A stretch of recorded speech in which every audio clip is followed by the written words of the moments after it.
নমস্কার। মুক্ত কণ্ঠ আপনাদের কথা পক্ষ থেকে আমি আশিস বসু।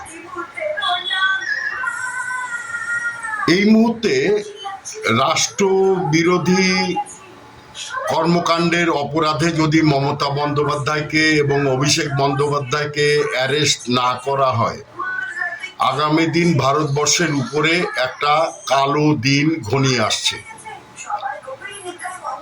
এটা এই কারণে বলছি, এই যে ককরোচ জনতা পার্টি বলে যে একটা ফেক একটা দল তৈরি করা হয়েছে, মমতা বন্দ্যোপাধ্যায় এর সমর্থক, তার প্রমাণ ওনার দলের ডেরেক ব্রায়ান, উনি এর সপক্ষে মন্তব্য করেছেন।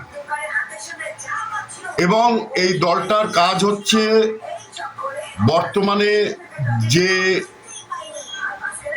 যুব সমাজ তাকে উত্তপ্ত করে তাদের মস্তিষ্ক অন্যদিকে কনভার্ট করে একটা সর্বভারতীয় দাঙ্গা সৃষ্টি করার।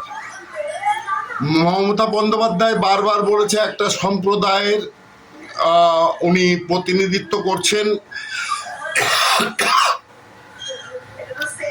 এবং উনি না থাকলে ওই সম্প্রদায় সনাতন ধর্মকে কয়েক সেকেন্ডে মুছে ফেলে দেবে। এর প্রমাণ আপনাদের কাছে রয়েছে। এবার এই ককরোচ জনতা পার্টির নাম দিয়ে যে লোকগুলো এই কাজগুলো করছে, এই উস্কানি তৈরি করছে, যুব সমাজের উপরে তাদের চিন্তা ভাবনাকে অন্যদিকে ভারত বিরোধী কার্যকলাপে যুক্ত করে, তাতে আগামী দিনে ভারতের সার্বভৌমত্ব নিয়ে টান পড়বে। প্রত্যেকটা দেশে, প্রত্যেকটা পরিবারে কিছু না কিছু সমস্যা সবসময় থাকে। আমরা সাধারণত সেই সমস্যাগুলোকে সামনে তুলে না ধরে সেটাকে সমাধানের চেষ্টা করি। আজকে এই ককরোচ জনতা পার্টির নাম দিয়ে মমতা বন্দ্যোপাধ্যায়ের মতন দেশদ্রোহী কিছু মানুষ, যারা ভারতের সার্বভৌমত্বকে আঘাত করার চেষ্টা করছে, তৃণমূল কংগ্রেস তার প্রধান। আপনারা দেখেছেন ঠিক একই পদ্ধতিতে বাংলাদেশ, নেপাল, শ্রীলঙ্কা বিভিন্ন জায়গায় তক্তাপলট হয়েছে, সরকার বদল হয়েছে। এটা সিআইএ এবং ডিপ স্টেটের কার্যকলাপ। এরা দীর্ঘদিন ধরেই এই কার্যকলাপ চালিয়ে আসছে, কিন্তু ভারতে প্রধানমন্ত্রী নরেন্দ্র মোদীর নেতৃত্বে যে সরকার দিল্লিতে রয়েছে এবং অজিত ডোভাল, ডক্টর জয়শঙ্করের মতন মানুষ রয়েছেন, তারা এটাকে যে কোনোভাবেই হোক প্রতিরোধ করে এসেছেন এতদিন। কিন্তু এটার বর্তমান যে ফান্ডিং আসছে, সেটা আসছে আমেরিকার ডিপ স্টেট থেকে। আপনারা বিভিন্ন সূত্রে, বিভিন্ন চ্যানেলে, বিভিন্ন জায়গা থেকেই এর প্রমাণ পাচ্ছেন। নতুন করে আপনাদের কিছু বলার নেই, আপনারা প্রত্যেকেই বোঝেন, জানেন।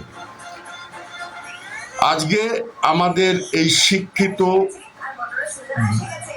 ক্ষুব্ধ যুব সমাজকে যদি এরা ক্ষিপ্ত করে তুলতে পারে, এরা তো ঠান্ডা ঘরে বসে থাকবে, কিন্তু আপনার আমার ঘরের শিক্ষিত যুবক যুবতীরা তারা পুলিশের লাঠি খাবে, এনআইএর আইনে তারা জেলবন্দি হবে, আর এরা হাততালি দেবে। তাই সতর্ক করছি, আপনারা সবাই একজোট হন। ভারতের জাতীয় স্বার্থে এই শয়তান মহিলা এবং তার ভাতুষপুত্র, এদের দুজনকে এনআইএর বিশেষ আইন বলে এদের অ্যারেস্ট করা হোক। এবং কোনো কারণেই তৃণমূল দলকে কোনোভাবেই ভারতীয় জনতা পার্টিতে যুক্ত করার কোনো কাজ যেন না করা হয়। সাপকে আপনি দুধ যতই খাওয়ান, সে সুযোগ পেলে আপনাকে ছোবল মারবেই। এরা হচ্ছে সেই জাত, এরা সুযোগ পেলেই ছোবল মারবে এই ভারতবর্ষকে। এরা চেষ্টা করেছিল এই ভারতকে ভাগ করে একটা নতুন রাজ্য তৈরি করে সেই রাজ্যের প্রধান হতে এই শয়তানি মমতা বন্দ্যোপাধ্যায়। তার প্রমাণ আপনাদের কাছে রয়েছে। এবার আপনারা সাধারণ মানুষ, আপনার আমার মতন সাধারণ মানুষ, আমাদের চিন্তা করতে হবে এর প্রতিরোধ করার, এবং সরকারকে প্রখর নজর রাখতে হবে এদের প্রতি, এবং এদের সত্তর জেলবন্দি করা উচিত। চিন্তা আপনাদের, দেশ আমাদের সবার, তাই আমাদেরই সিদ্ধান্ত নিতে হবে সরকারকে এতে দৃষ্টি আকর্ষণ করানোর এবং উপযুক্ত ব্যবস্থা নেওয়ার।